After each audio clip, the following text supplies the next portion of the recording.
지난 2월 14일 YTN 라디오에 한 남자의 절절한 사연이 도착했습니다. На данный момент он лежит в палате интенсивной терапии. Ему обеспечивается весь необходимый уход. Он лежит в Кировоградской больнице. Врачи оценивают это состояние как критически стабильное. 최재형 선생의 후손 최 발렌틴 독립유공자 후손협회장이 독일에서 사고를 당해 지금 의식불명 상태라고 합니다. 가족들은 감당할 수 없는 치료비에 눈앞이 깜깜하다고 했는데요. 사고로 의식불명인 아버지. 가족들은 치료비를 감당하지 못해 애를 태우고 있었습니다.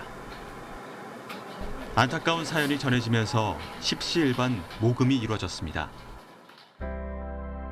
하지만 그날 저녁 최 발렌틴 씨는 끝내 할아버지인 고 최재형 선생의 곁으로 떠났습니다. 치료비 모금한 거를 도와드릴 겸 해서 왔는데 오자마자 돌아가셨다는 소식을 듣고 너무 황당했습니다. 독립운동가들의 후손이 이런 경우 다른 모든 거를 제치고 이렇게 도와줘야 된다. 그런 아주 그 여론몰이 같이 그런 게 굉장히 참 우리나라가 이런 부분에 신경을 못 썼구나. 이토 히로부미를 저격한 안중근 의사의 의거를 물심양면 지원했던 러시아 항일 독립운동의 대부 최재형 선생. 최 발렌틴 씨는 누구보다 그런 할아버지를 자랑스러워했습니다. Дед, его забыли, потому что в России советской он был классовый враг, о нем нельзя было говорить. Из него, и вот теперь, понимаете, уже и Россия, и Корея говорит о нем, славить, это, конечно, необыкновенное счастье, понимаете.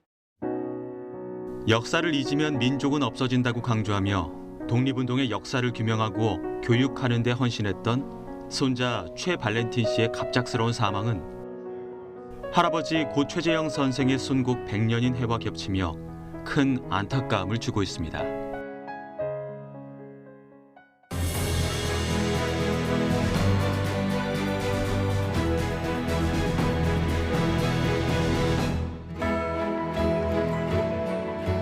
뱃고동 소리가 새벽을 깨우는 항구 도시 통영. 1919년 3월 이 작은 도시에서 만세 함성이 울려 퍼졌습니다. 당시 만세 운동을 주도한 청년 3명의 영혼은 이곳에 잠들어 있습니다. 두 묘비 사이 쓸쓸히 비어있는 한 자리. 이 묘비의 주인공을 만나기 위해 허범 씨가 통영을 찾았습니다. 부산과 통영을 오가며 가족의 역사를 추적한 지 어느덧 6년. 작은 할아버지 허장환 열사의 묘비 앞에 서면 다시 가슴이 뜨거워집니다. 허승환 할아버지도 통영 올 때마다 또 인사드리고 또 오늘 형님 만나 같이 오니까 더 또 감개무량하면서 감회가 새롭습니다. 우리 집안에서 장미를 친 게 아니에요. 통영 시민들이 돈을 모아가지고 이 비를 세우고 이런 글을 쓰고 다 한 거예요. 예. 집안 대대로 독립운동을 이어나간 가족. 2014년 할아버지가 독립유공자라는 보훈처의 연락을 받기 전까지 허범 씨는 할아버지의 행적을 자세히 알지 못했습니다.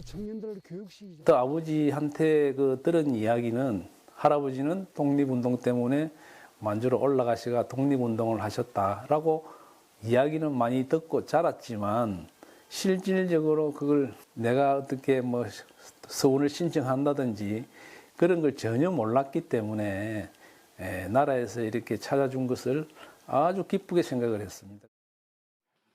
중국과 러시아를 무대로 활동한 독립운동가 허승환 열사. 1918년 만주로 건너간 허 열사는 대한독립군단 중대장을 거쳐 러시아의 고려혁명군을 조직해 독립운동을 진두지휘했습니다. 열사의 행적은 일본 외무성의 기밀문서에서도 등장합니다. 하지만 일본도 두려워했던 이 한국인 청년은 고려인 강제 이주라는 역사의 희생양이 됐습니다. 1938년인가 37년인가 중앙아시아로 고려인이 이주를 당하지 않습니까? 스탈린에 의해서. 그때 이분이 민족 이동에 대해서 반기를 들었던 모양이에요. 민족주의자거든. 희생돼 버립니다. 아직 유해를 찾지 못한 할아버지의 흔적은 고향 통영에 흐릿하게 남아 있습니다. 1916년 조선 총독부가 실시한 토지 소유 조사 기록을 보면 허승환 열사와 그 형제들의 이름이 보입니다. 이 문서를 토대로 허 씨 일가가 당시 넓은 땅을 소유하고 있던 통영의 부호였음을 짐작할 수 있습니다. 저도 어릴 때 아버지한테 내 듣는 이야기가 통영에서 그래도 만석군은 되었다, 뭐 그렇게 얘기는 하시던데 정언을 들어보면은 만석군은 안 돼도 천석군 이상은 되지 않았냐. 가족의 역사를 되짚다 보니 자꾸만 떠오르는 한 사람, 아버지입니다. 아버지께서 그 할아버지를 찾으러 만주라든지 이렇게 찾으러 집이 이주를 해가지고 거기서 생활을 하면서 전부 다 활동한 부분이 전부 사회주의란 그런 체계를 많이 공부도 하셨고 그런 쪽으로 많이 관련되다 있다 보니까 이제 아버지께서 젊었을 때 통영을 일가가 친척들이 있는 통영을 한 번씩 이렇게 가게 되면은 그 집안의 어른들이 네가 집에 이 통영에 오게 되면은 집안이 시끄러우니까 제발 오지 마라. 아버지 허창일 선생은 다시 돌아온 고향에서 버림받은 신세가 됐습니다. 사회주의 계열 운동에 동참했다는 이유에서였습니다. 소위 빨갱이 자식이라는 낙인으로 허범 씨 역시 힘든 시절을 겪었습니다. 독립유공자인 할아버지의 공적을 쫓다 발견한 아버지의 수형 기록이 없었다면 지금까지도 아버지를 미워하고 있었을 겁니다. 1944년 육군형법과 조선 임시보안령 위반으로 대구에서 옥살이를 한 허창일 수형자. 만주에서 목격한 일제 만행을 퍼뜨린 것이 죄목이었습니다. 소화 18년 1943년 12월 중순경에 갑자기 대구부로 내려와서 그다음에 중국에 이제 돈 많은 사람들 납치를 해가지고 군령을 빙자하여 총살을 시킨다든지 그다음에 유치장에 넣어가지고 많은 돈을 액수를 받아가지고 돈을 버는 사람이 있고 뭐 이런 사람들이 이제 일본인들 중에 그런 사람들이 많다는 거죠. 기록을 토대로 보훈처에 독립유공자 서원을 신청했지만 결과는 2번 연속 반려, 공적이 불분명하다는 이유에서였습니다. 이번에 다시 통영시에서 하고 있는 통영의 독립운동 미발굴자 발굴 사업에 거기에 또 이제 의뢰를 해가지고 아버지의 공적상을 다시 한 번 더 서원 신청을 이번에 하는 걸로 뭐 그렇게 준비를 하고 있습니다. 1989년 77살의 나이로 쓸쓸히 세상을 떠난 아버지. 더 일찍 아버지의 과거를 마주했다면 당신을 이해할 수 있었을까? 환갑이 다 된 아들은 아쉬움만 남습니다. 아버지께서 이제 산에서 마음대로 이제 다니시라고 집 뒤에 산에 올라가서 이렇게 유해를 이렇게 내가 뿌렸죠.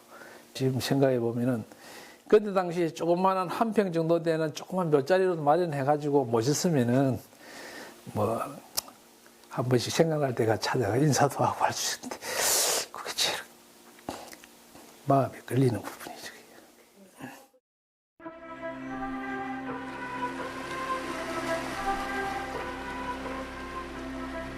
홀로 아버지의 사료를 찾아 헤매는 외로운 싸움. 그래도 저 끝 너머 어딘가에 아버지가 환하게 웃고 계실 거라 믿습니다. 아버지를 위해서 할 수 있는 것은 아버지를 꼭 서원을 받게 해가지고 나라에서 인정해주는 독립유공자로 인정을 해주는 그 작업을 마지막 남은 아들이 내가 할 수 있는 그 작업이 나는 마지막 목표라 생각을 하고 아버지께 어릴 동안 말 안 듣고 말썽 피우고 그걸 씻을 수 있는 보답할 수 있는 그게 길이라 생각을 하고 그 작업을 위해서 끝까지 제가 내 힘 닿는 데까지 노력을 할 겁니다.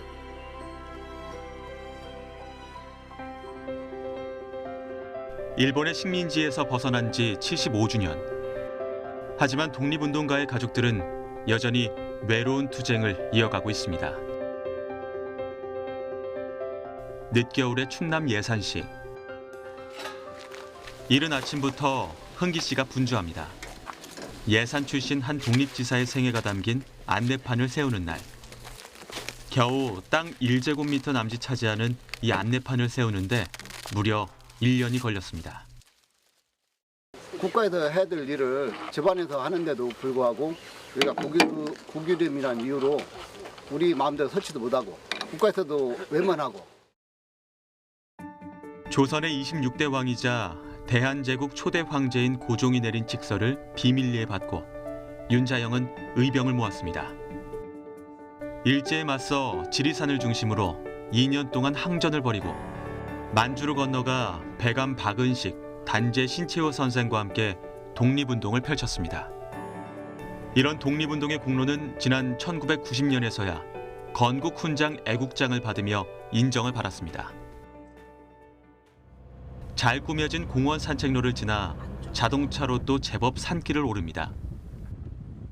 예, 찾길 없을 때는 잘해서부터 도로에서 내려가지고 여기까지 올라오게 1시간 뭐 이렇게 올렸습니다. 아버지랑 이렇게 같이 성묘를 다녔어요. 지금 이거 인도 여기까지 올라오는 거는 한 5년 정도 됐을 것 같아요. 30년 세월을 나라를 위해 몸바쳤던 윤자영 지사는 일제가 자신을 발견하지 못하도록 꼭꼭 숨겨서 묻어달라는 마지막 유언을 남겼습니다. 어디로 가요? 아, 여기가 아니네. 이런 식으로 길이 헷갈린다는 거죠. 지금도 헷갈리잖아요. 어린 시절 흥기 씨에게 증조부의 삶은 자랑스러웠습니다. 교과서에서나 보던 독립 영웅이 자신의 할아버지라면 누구라도 그렇게 생각했을 겁니다. 하지만 세월이 흐르고 보니 할아버지를 떠올리는 것이 마냥 행복하지만은 않습니다. 유명한 몇몇 독립운동가들 빼고 잊혀진 영웅들이다 뭐 이렇게 표현을 하잖아요. 저도 그렇게 생각했었는데 잊혀졌다는 얘기는 누군가 기억을 하고 있다가 기억 속에서 사라져가는 건데 저희 할아버지를 봤을 때는 잊혀지는 게 아니고 처음부터 아무도 기억을 안 했어요. 누군가는 독립운동 서원을 받으면 후손에게 큰 혜택이 간다고 생각할지 모릅니다. 그러나 현실은 녹록지 않습니다. 독립유공자의 묘소를 찾아가는 길을 안내하는 표지판은 관계 부처가 서로 책임을 떠넘겨 그 누구의 일도 아니었습니다. 솔직히 전 국민들이 대한민국 독립운동가들을 한 명씩 다 기억할 수는 없지 않습니까? 그 지역사회에서 최소한 그분들 묘소가는 입간판은 국가에서 하나씩은 설치해줘야 돼요. 그래야 오고 가는 사람들이 이름은 기억은 못해도 지나가면서 간판을 보고 아, 독립운동가 저런 분이 계시구나.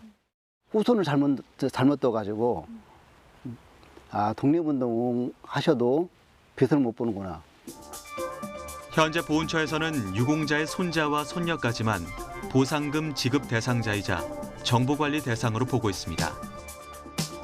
지난해 국회에서는 이런 문제점을 보완하기 위해 독립유공자법 개정안을 발의했지만 그마저도 계류돼 더디게 진행 중입니다. 근데 독립운동가들은 목숨 걸고 독립운동 해도 돌아온 거는 아무것도 없어요. 그분들이 당연히 뭔가를 보상을 원해서 했던 건 절대는 아니겠죠. 그렇지만은 대한민국에서 기억을 해줘야 되고 국가에서 무관심으로 이렇게 방치해버리면은 앞으로 누가 국가를 위해서 희생하겠습니까? 독립운동을 하면 3대가 망한다는 서글픈 얘기는 속설이 아니었습니다. 독립유공자와 유족 1000여 명을 조사한 결과 월소득 200만 원 미만이 74%, 재산이 2억 원 미만인 경우도 70%였습니다. 독립운동가 후손 500여 명을 만나 그들의 삶을 기록한 정상규 작가는 후손들의 비참한 삶을 가까이서 마주했습니다. 독립운동가 후손을 우리가 흔히 이제 돕는다고 이야기하면은 많은 젊은이들은 그들을 왜 굳이 도와야 되지라는 말도 나와요. 독립유공자 후손들의 70~80%가 만약에 기초생활수급 대상자고 그들 대다수가 중졸이면 반문을 해보고 싶은 거예요. 지금 현재 이 대한민국에서 기초생활수급 대상자에다가 중학교밖에 졸업을 못한 사람이 할 수 있는 꿈이 얼마나 펼칠 수가 있는가. 그들을 돕기 위해 독립운동가를 발굴하는 앱을 개발하고 서운 신청도 돕고 있지만 아직 넘어야 할 산이 많습니다. 한 번 심사에서 아웃되면은 그 제출했던 자료 외에 결정적인 자료가 나와야지만 우리가 심사를 보겠다라고 써 있어요. 그러니까 후손분들은 근데 그런 걸 몰라요. 그럼 법을 읽어보진 않거든요. 실제 뭐 법을 뒤져보진 않을 거 아니에요, 민법을. 근데 저는 이거는 일부 국가가 책임이 있다고 봐요. 안 되는 이유를 명확하게 얘기를 안 해주면 그 후손분들은 계속해서 넣어요. 지난해 3.1운동 100주년을 기념해 온 동네가 떠들썩했습니다. 잊힌 독립운동가를 재조명하고 독립운동가의 발자취를 쫓으며 그렇게 정부와 언론, 대중의 관심은 모두 그들을 향했습니다. 1년이 지난 지금, 그때와는 아주 다른 분위기. 독립운동가의 가족들에겐 사실 별로 이상하지도 않은 일입니다. 작년에가 임시정부 100년, 3.1운동 100년 해가지고 떠들썩했죠. 그런데 뒤돌아보면은 떠들썩만 했지 실질적으로 아무런 게 없어요. 고백합니다. 고단한 삶에서 지금까지 버팀목이 되어준 건 독립운동가의 후손이라는 자부심 하나였다고 말입니다. 대한민국 독립을 위하여 싸우셨던 할아버지 할머니의 이름을 부끄럽게 하지 않는 후손이 되고자 다짐을 해봅니다. 우리 독립운동가 후손들이 소위 대우를 받는다, 예우를 받는다. 저는 대접받는 것보다는 대우와 예우를 받는 것이 더 중요하다 이렇게 생각합니다. 우리나라를 위해서 자기 목숨, 자기 재산을 다 내놓고 싸운 사람들이잖아요. 그렇게 자식도 진짜 내몰라, 처자식 다 내몰라라고 한 분들이니까 그분들을 좀 생각하면 좀 신경을 더 써주셨으면 좋겠어요.